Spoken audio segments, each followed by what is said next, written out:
Hey everybody, it's the Van Show, and today we're talking to my friend Hena Khan. Say hi, Hi. Hena. Hello, how are you? Hey, I'm doing all right. Thank you very much for asking.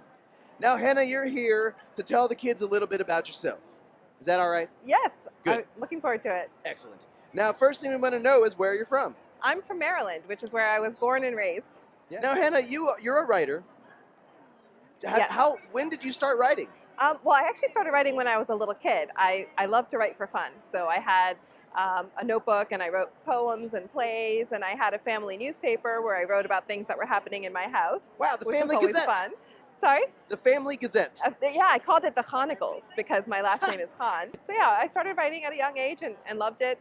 Never thought in a million years I'd end up doing it as an author, but it was just a part of my life and something I did for fun. So for all the kids out there who love to write, you never know where it might take you in life. Well, absolutely. And did you have anybody that encouraged your writing when you were young? I did. I had some really great teachers who said nice things about my writing and encouraged me to do it. But like I said, it was something I did because I just thought it was so much fun. And then as I went on in life, realized it was something that I just loved doing and wanted to keep doing. And when did you decide this is what I'm going to make money at? This is my career. Well, that hasn't happened yet, so I'm waiting. Oh, so you have another job No, I'm kidding. as well I'm as kidding. being I author. just about 2 years ago was the first time I started writing for kids full time. I always wrote in some way. I wrote for different organizations, doing editing and other things, but just really the past 2 years is when I've been writing for kids only and devoting myself to this full time. So it took a while. So what would you say now over the past 2 years, would you say this is it? This is what you want to be doing This forever? is it. I love it. I love everything about it. I love talking to puppets like you. I love the actual writing and editing. I love editing, I think, even more than I love writing. Oh, I yeah? love visiting schools and talking to teachers and librarians. It's all so much fun, and it's such a great community to be a part of. Awesome. And so you're an editor. That's maybe something the kids don't really know what it's about. Can you tell us what do you do as an editor and what makes it so much fun? Yeah, so well, when I worked as an editor, I worked with a lot of people who wrote research reports. So a lot of it was serious and technical. A lot of them like to use a lot of words. And so part of my job was to cut it down and make it as easy for everyone to understand what people are talking about. And so I really learned to be economical with words and realize that you don't need to use this many words when you can use this many. So it's something that I really love doing. And I think as a writer, people always imagine writers just, pouring stories out of themselves. And for me, I find that part hard. But I love to go back and tweak it and play with the words and make things sound better and flow better, which I think, a lot of kids get scared of editing, but it really is an important part of your writing. And your writing can't be good without it. Yeah, absolutely. And since you spent time as an editor, do you find that now you write a little bit easier, you write a little more clearly the first time just because you're aware of too much words? I hope so. I think I do fall into certain patterns and I make the same mistakes, but I can see them quicker now. And I go back and try to fix it as I'm writing. I'll go back and I'll edit while I'm writing a lot. So it does help in that regard. Very cool. Now you've written a couple choose your own adventure style books. They're the what's the series? It's called The Worst Case Scenario. Worst Case Scenario. Thank you.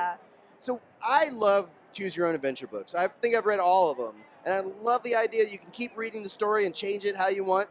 What was it like to write one of those? It was really fun, but also very intense because I had to come up with 20 different endings for the book. I had to keep all the storylines straight, and that meant having a very, very detailed outline that had, went in every different direction.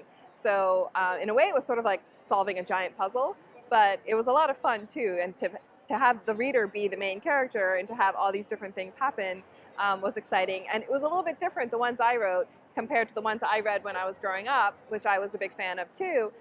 Those ones, it was sort of arbitrary. You just got to choose what happened as you read. In the books that I wrote, you really have to make good decisions. And in order to achieve ultimate success, you can't make any mistakes.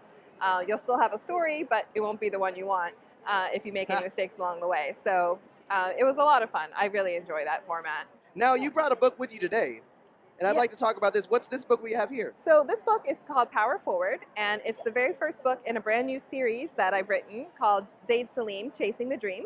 And it's about a 10-year-old fourth grader who is a little bit undersized and a little underweight, but has really big basketball dreams.